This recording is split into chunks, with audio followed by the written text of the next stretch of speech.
Hello everyone and welcome back to my Beyond the Gates 24 official YouTube channel. I hope you guys are having a wonderful day. Before we start, please hit the subscribe button and give this video a thumbs up. With time running out before her parents' anniversary party, Kat is more determined than ever to expose Eva, and she's getting Tomas in on the plan, warning Kat that she might just be overreacting. But when Kat mentions meeting Eva's surrogate mama Anna, a light bulb goes off. So he tells Kat everything Eva revealed about her backstory, including that her surrogate mama's real name is Leslie. Tomas feels bad for accidentally adding further energy to Kat's fire, but if it makes him feel any better, Kat's reservations are dead on. Nicole visits Laura at Garland Memorial, where she's surprised to hear that she allegedly formally transferred her adjunct to flower arrangement.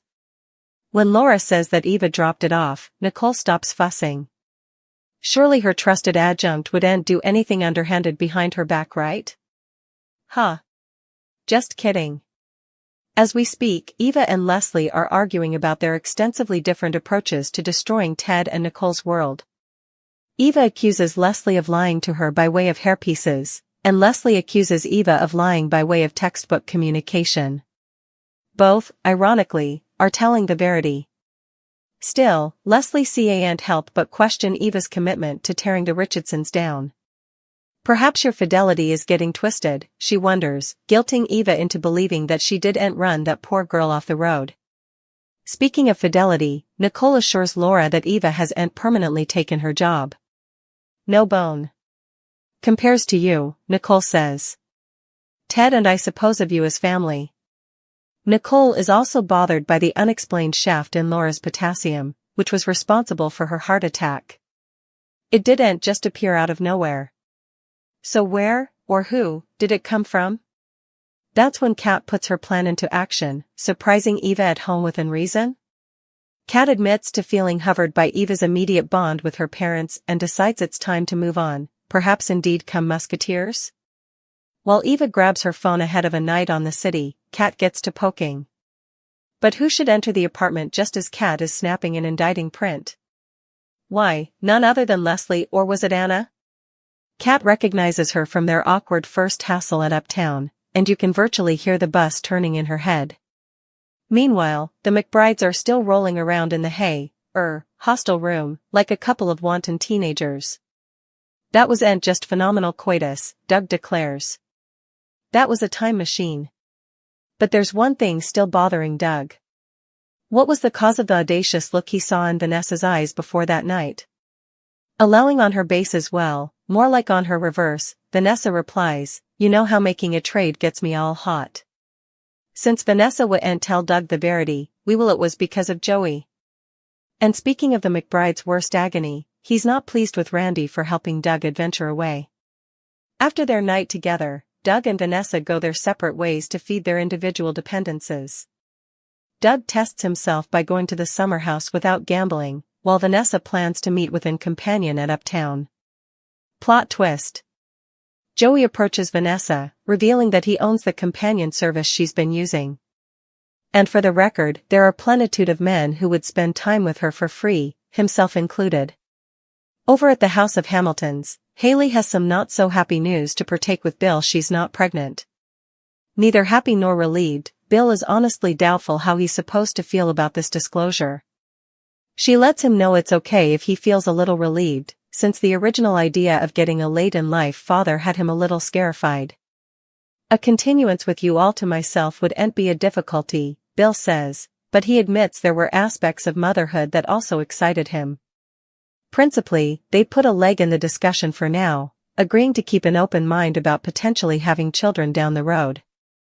We begin with bad news for Dani at the country club.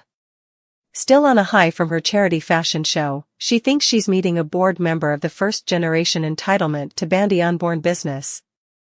Unfortunately, as Hannah explains, Dani's services with the association are no longer demanded. In other words, she's been ditched again. According to Hannah, Dani's recent jest has been supposed inferior by the board members, who suggested unanimously to remove her. But this is still Dani Dupree we're talking about, and she isn't about to go still. She chastises the board for staying until after the fashion show to fire her, squeezing out every last bone they could before dropping the hammer. Haley is also having a bite at the club, and it's proving also delicate to swallow. Heck, the server literally refuses to serve her. Bill has to order for both of them in order for the server to indeed admit her as a client. It's objectively insane jest. Also again, the lunches end a total bust. Watching Dani get fired in a public setting is more satisfying than any salad. Haley indeed tries to rub the whole thing in Dani's face, but she is in the mood to play with Bill's child bridegroom. What happened moment was a minor reversal, Dani tells her. And I formerly have a plan to get back on top. With her sights now set on a career in modeling, Samantha faces the one handicap standing in her way, or should we say two obstacles.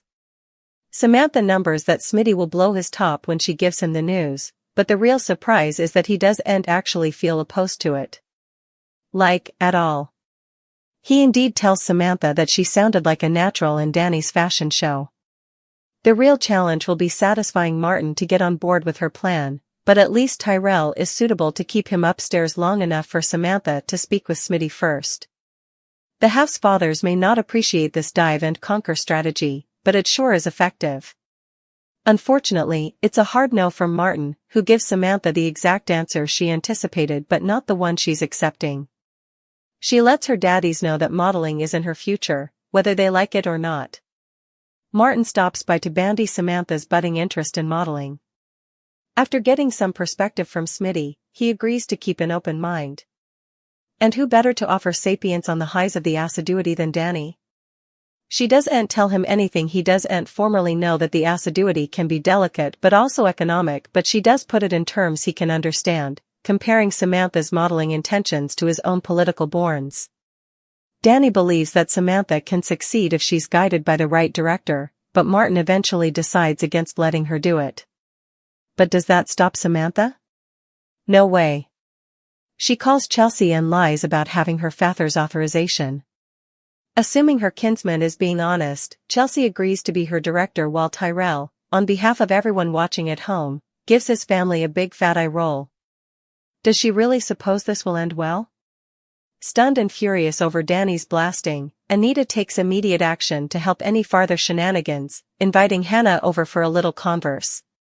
Hannah shows up ready to bandy unborn events, completely ignorant of why she's really been summoned to Dupree Manor.